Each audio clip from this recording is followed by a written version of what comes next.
नमस्कार दोस्तों। आज आपको सुनाने जा रही हूँ मालती जोशी जी की कहानी बोल रही कठपुतली। उन्होंने एक धमाके के साथ दरवाज़ा बंद किया और दनादन सीढ़ियाँ उतर गए। उनकी हर पदचाप, यहाँ तक कि स्कूटर स्टार्ट करने की आवाज़ भी उनके उखड़े हुए मूड का पता दे रही थी। बात मूड उखड़ने की ही थी। बेचारे हवा में उड़ते हुए घर में दाखिल हुए थे। सोचा होगा प्रमोशन की खबर सुनते ही पत्नी खिल उठेगी। महीनों से जिस ऑर्डर की प्रतीक्षा थी, उस ऑर्डर की कॉपी हाथ में लेकर उसे चूम लेगी। हर्ष विह्वल होकर बच्चों को यह खुशखबरी सुनाएगी। भागकर पड़ोस में भी यह समाचार दे आएगी।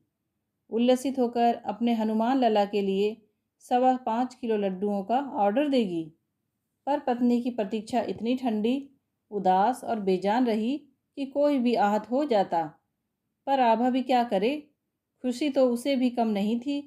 पर प्रमोशन के साथ यह ट्रांसफ़र का पुछल्ला भी साथ लगा आ गया और उसका दिल बैठ गया और फिर अनायास ही उसके मुंह से निकल गया, अब मेरे स्कूल का क्या होगा। अमित कुछ क्षण तो उसे हतप्रभ से देखते रह गए, फिर एकाएक पलटकर बाहर निकल गए। उनके इस तरह चले जाने के बाद ही उसे होश आया कि दफ्तर से थके मांदे आए थे और वह उन्हें एक कप चाय भी नहीं पिला सकी। उनके जाते ही बच्चे उस पर टूट पड़े। हद करती हो मम्मा तुम भी, मोना बोली। पापा का सारा मूड खराब कर दिया। बेचारे कितनी उमंग लेकर घर लौटे थे। ये तुम्हारा स्कूल ना हुआ, बस मुसीबत हो गया है। 24 घंटे तुम्हारे दिमाग में वही घूमता रहता है। सच मम्मा, कभी कभी तुम बहुत सेल्फ सेंटर्ड हो जाती हो, मुकुल बोला। दूसरों की फीलिंग्स का जरा भी ख्याल नहीं करती।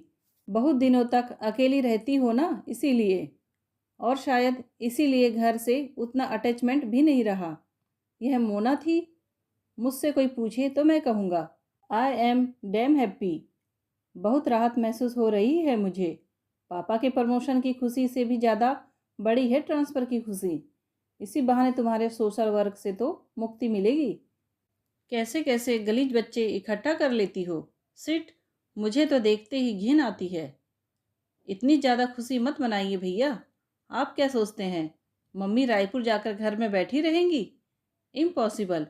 वहाँ फिर कोई नया कारोबार शुरू हो जाएगा। आभा हैरत से उन दोनों को देखती रह गई। ये उसके अपने बच्चे थे, पर एकदम अपनी दादी के अंदाज में उसे डांट रहे थे, ताने दे रहे थे। वैसे इसमें उनका कोई दोष नहीं है। घुट्टी में संस्कार तो दादी के ही पड़े हैं। आभा ने तो केवल जन्म भर दिया है। केवल उस एक रिश्ते को छोड़कर कहीं भी तो कोई समानता नहीं है, सामंजस्य नहीं है।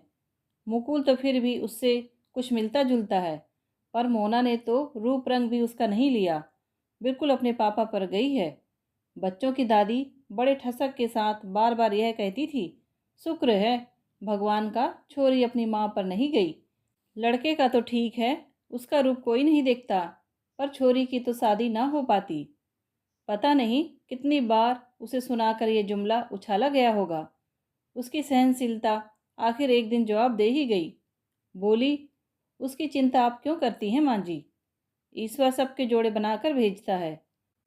उसकी माँ को ब्याहने वाला भी मिल ही गया था, उसे भी मिल जाता।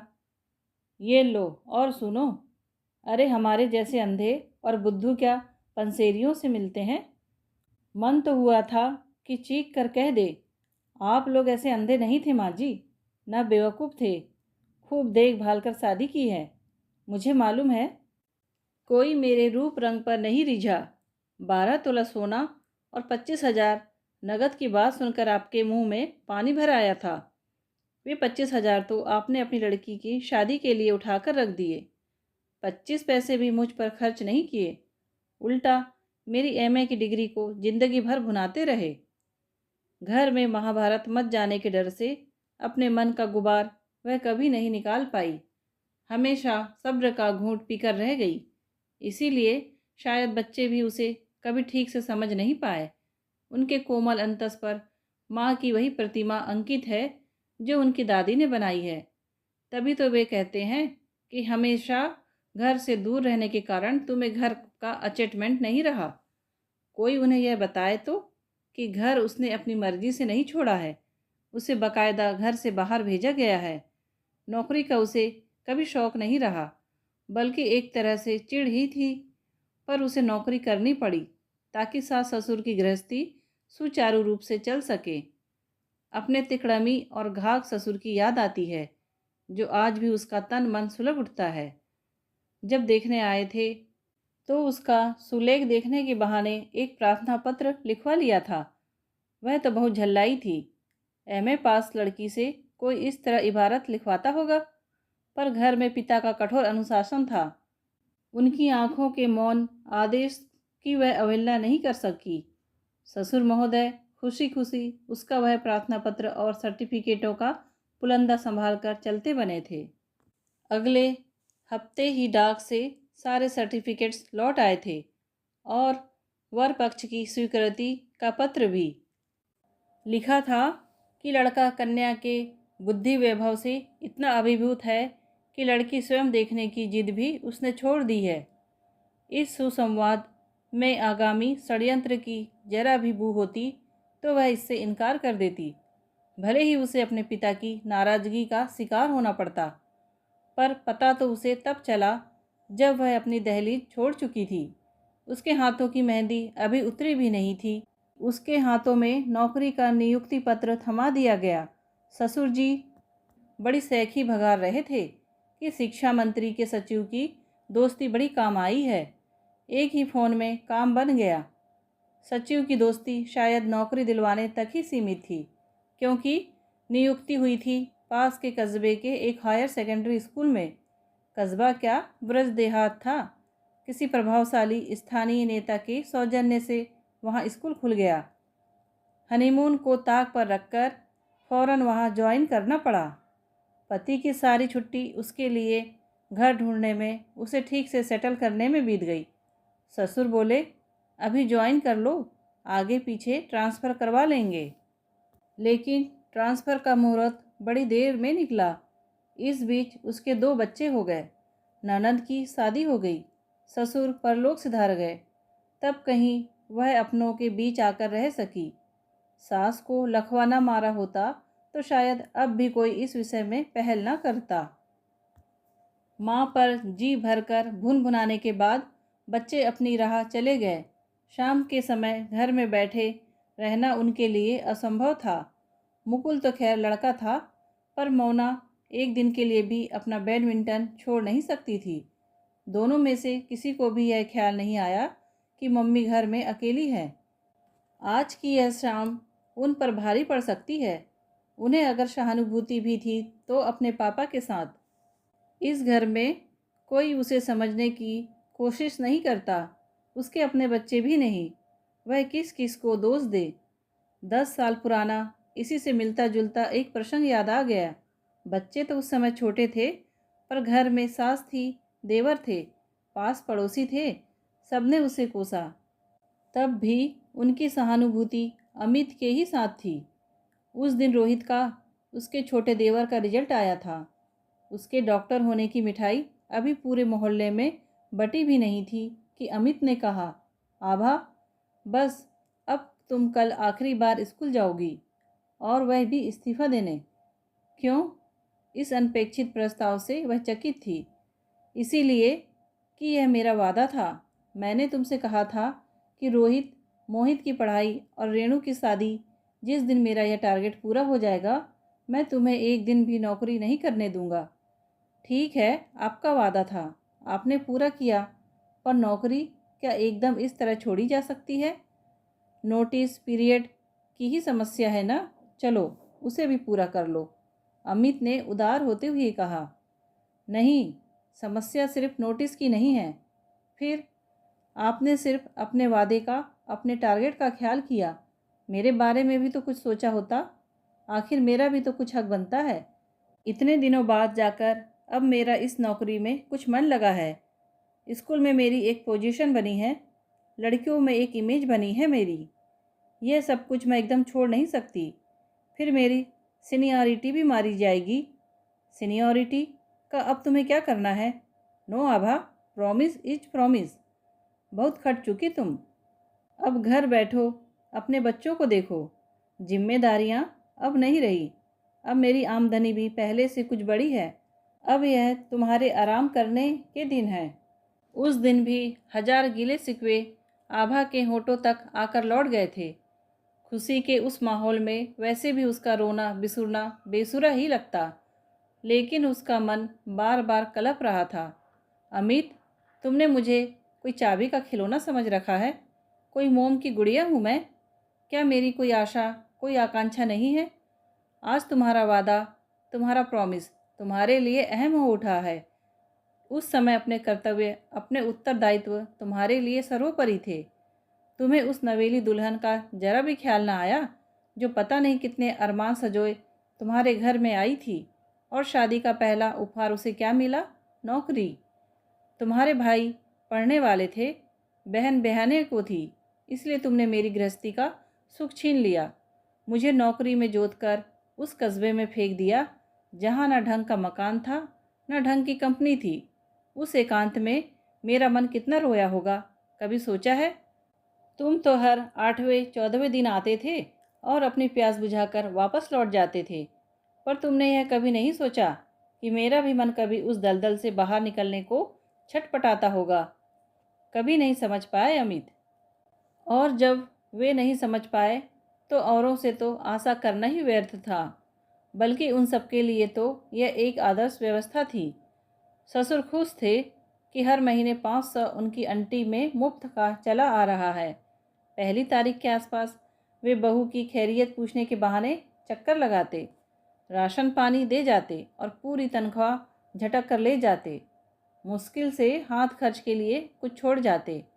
बहू का भी कभी किसी बात के लिए मन करता होगा, यह उन्हें ख्याल ही नहीं था। वक्त काटने की गरज से आभा 1-2 ट्यूशन करने लगी थी। तब से जेब खर्च भी उसे मुश्किल से नसीब होता था। उसकी सास खुश थी कि बेटे की शादी के बाद भी घर पर उनका एक छत्र शासन कायम है। यो कहने को वह बिसुरती रहती, अरे बहू का सुख हमें क्या मिला, हमें तो अब भी 30 दिन चूल्हे में सिर देना है। मेम साहब तो 30 त्योहार पर पाहुन की तरह आती है, और जब आभा आती तो वो एकदम आराम के मूड में आ जाती। बेचारी आभा दिन रात रसोई में खटती रहती। घूमने का या पिक्चर देखने का भी समय नहीं मिलता, और पिक्चर अकेले देखना तो संभव ही नहीं था। पूरा लाव लश्कर साथ ले जाना पड़ता, नहीं तो सबके मुंह फूल जाते। उसके बाहर रहने से देवर ननंद भी खुश थे। भैया की शादी के बाद भी उनकी स्वतंत्रता में कोई कमी नहीं आई थी, ना उन्हें स्थान और समय की कमी हो रही थी। ननंद तो कुछ ज़्यादा ही प्रसन्न थी। वह बड़े मज़े से आभा की भारी भारी साड़ियाँ लथेड़ रही थी। आभा जब भी घर आती उसे अपना सब कुछ उलट पुलट मिलता, पर अलमारी या बक्से को ताला लगाने का नाम लेते ही अमित कानों पर हाथ रख लेते। किसी तरह वह अपने को एडजस्ट कर रही थी कि ट्रेनिंग का ऑर्डर आ पहुंचा। पिछली बार वह अपनी गर्भावस्था के कारण छुट्टी पा गई थी, पर सरकारी आदेश को बार बार तो नकारा नहीं जा सकता।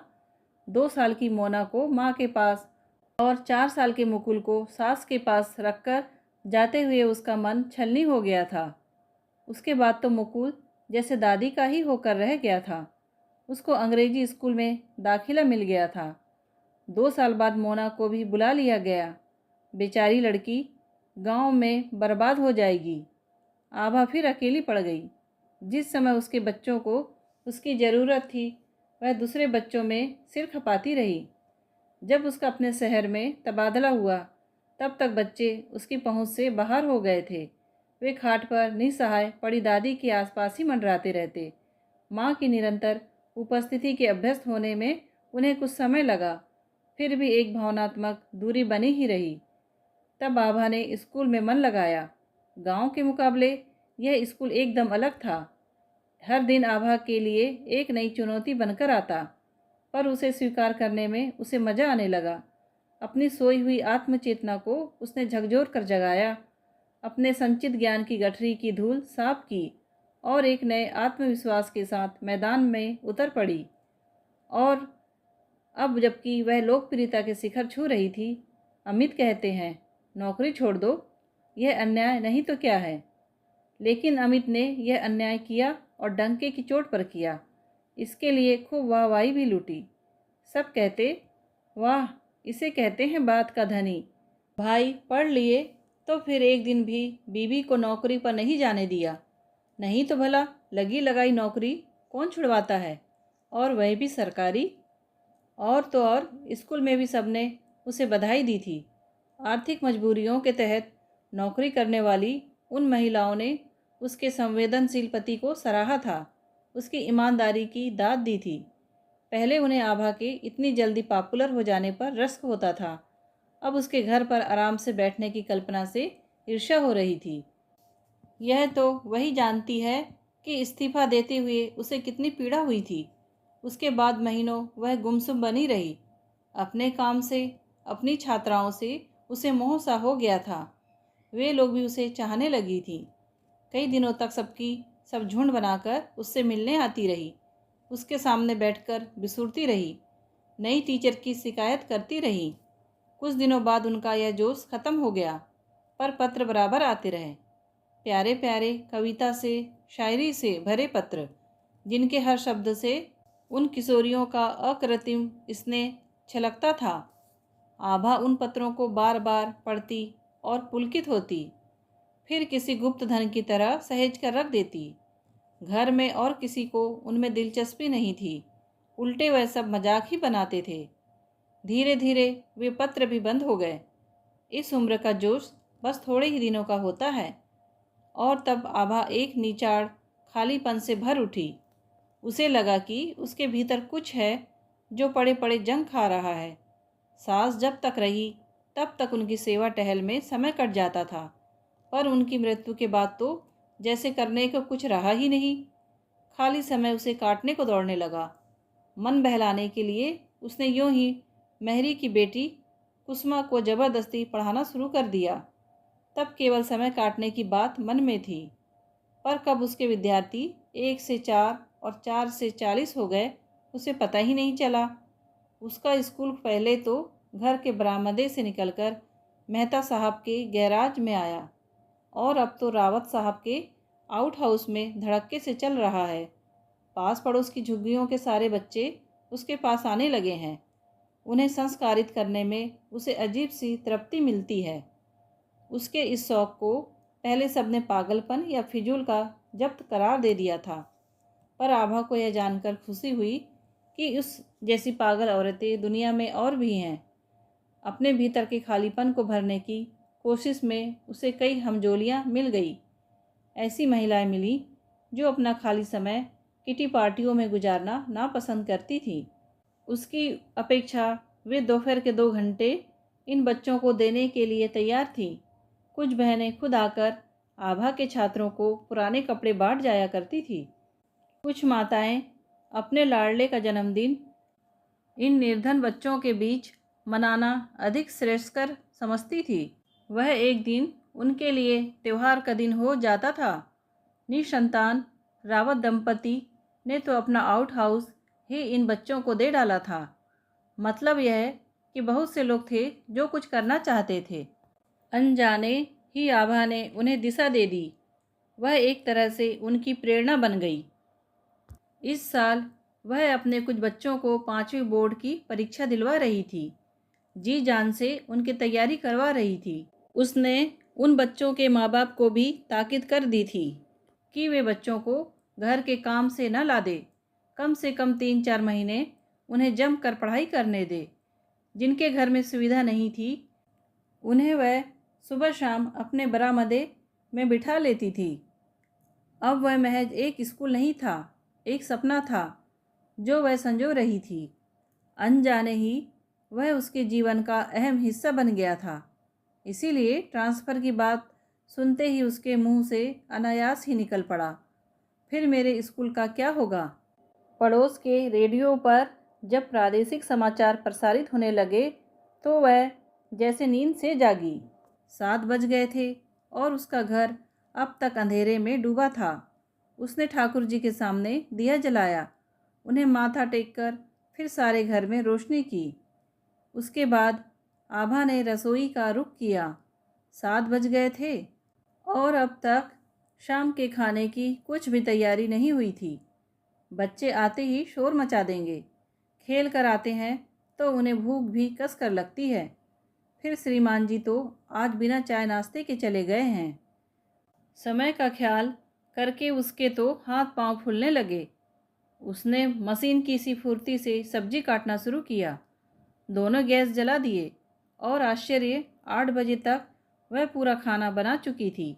मज़े की बात तो यह थी कि अनजाने ही सारा खाना अमित की पसंद का बन गया था। आलू पनीर, भरवा मिर्च, प्याजी पुलाव, मेथी की भुजिया। अमित का तब भी कोई अता पता नहीं था। मौके का फ़ायदा उठाकर उसने चटपट सेवइयाँ भी बना डाली। उसके पति की तरक्की हुई थी, सेलिब्रेट तो करना ही था। अमित रात के 10 बजे लौटे। बच्चे समय से लौट आए थे, पर दोनों अपने कमरों में खामोश बैठे पढ़ते रहे। किसी ने भी खाने के लिए शोर नहीं मचाया। सब काम से निपटकर वह अकेली टीवी के सामने बैठी रही। एक आध बार किसी मज़ेदार कार्यक्रम को देखने के लिए उसने मोना को आवाज़ भी दी, पर वह बड़ी आसानी से अनसुनी कर गई, जैसे जतलाना चाहती हो कि वह मम्मी से बहुत नाराज़ है। अमित के आते ही उसने खाना लगाया और बच्चों को आवाज़ दी। तीनों चुपचाप आकर बैठ गए और कौर तोड़ने लगे। उसने इतने मन से खाना बनाया था, पर प्रशंसा में किसी ने एक शब्द भी नहीं कहा। सिवैयाँ तो किसी ने छुई भी नहीं।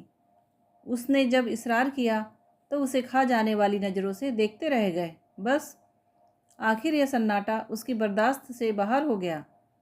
सुनिए, उसने रात को अपने कमरे में आने पर मनाने वाले अंदाज में अमित से कहा, जरा सी बात का आप लोग इतना बतंगड़ क्यों बना लेते हैं? मैंने ऐसा क्या गुनाह कर दिया? यह जरा सी बात थी। अमित एकदम फट पड़े, जैसे उन्हें इसी अवसर की प्रतीक्षा थी। इंसान क्या सोचकर घर में दाखिल होता है और उसे क्या ट्रीटमेंट मिलती है? वाह, आप इस बात को ज़रा शांति से भी तो ले सकते हैं। कभी मेरी ओर से भी तो सोच कर देखिए। अब क्या रह गया है सोचने को? तुमने तो आज अच्छी तरह साबित कर दिया कि तुम्हारे लिए मैं, मेरी भावनाएं, मेरा कैरियर कोई अर्थ नहीं रखते। बस वह एक फटीचर स्कूल ही तुम्हारे लिए सब कुछ है। नॉनसेंस। कभी इसका कारण भी जानना चाहा आपने? मुझे ज़रूरत भी नहीं है, लेकिन मुझे है, आभा ने आग्रह के साथ कहा। मैं चाहती हूँ कि आप जानें कि मेरा यह शरीर यंत्र चालित नहीं है। इसके अंदर एक मन भी है। मन जो सुख दुख की परिभाषा जानता है, समझता है। देखिए, वह तो सरकारी नौकरी थी, एक फंदे की तरह गले में पड़ी हुई थी। आपके एक इशारे पर मैंने उसे उतार फेंका, लेकिन पीड़ा मुझे तब भी हुई थी। अब यह तो नौकरी नहीं है, यह तो मेरा अपना काम है, एक मिशन है। यह भाड़े का स्कूल नहीं है, मेरी अपनी संस्था है। अपने खून पसीने से मैंने इसे सींचा है। मैंने यह तो नहीं कहा था कि उसे छोड़कर मैं आपके साथ नहीं जाऊंगी, पर छोड़ते हुए थोड़ा दुख तो होगा ही। क्या मेरा उतना भी हक नहीं है? क्या मेरे श्रम की इतनी भी सार्थकता नहीं है? कहते कहते उसका गला रूंध आया। पत्नी का आश्रुप्लावित चेहरा देखकर अमित अपना रोष भूल गए। उन्हें उस पर प्यार आ गया। उनके भीतर का चोट खाया पुरुष इस आत्मनिवेदन से शायद परम तृप्त हो गया। आभा को बाहों में भरकर बोले, चीयर अप डियर, तुम चिंता क्यों करती हो? जानती हो, रायपुर में तो अब बड़ा बंगला मिलेगा, उसमें सर्वेंट क्वार्टर भी होगा। तुम्हें कहीं बाहर जाने की भी ज़रूरत नहीं है। वहीं पर जितने चाहो बच्चे बुला लेना। झुग्गी झोपड़ियों की तो इस देश में कमी नहीं है, और बच्चे भी कमबख्त थोक में पैदा करते हैं। आपको यह सब इतना आसान लगता है, इसमें मुश्किल क्या है? वहाँ तो नौकर चाकर भी होंगे। छत्तीसगढ़ में लेबर वैसे भी चीप है। तुम घर का कोई काम मत करना, निश्चिंत होकर अपने मिशन में जुट जाना बस। क्या हर बार इस तरह नए सिरे से शुरू करना संभव है? और हर बार क्या इसी तरह अपने किए किराए को बिखेर कर अगले पड़ाव पर चल देना होगा? क्या यही इन प्रयासों की सार्थकता है?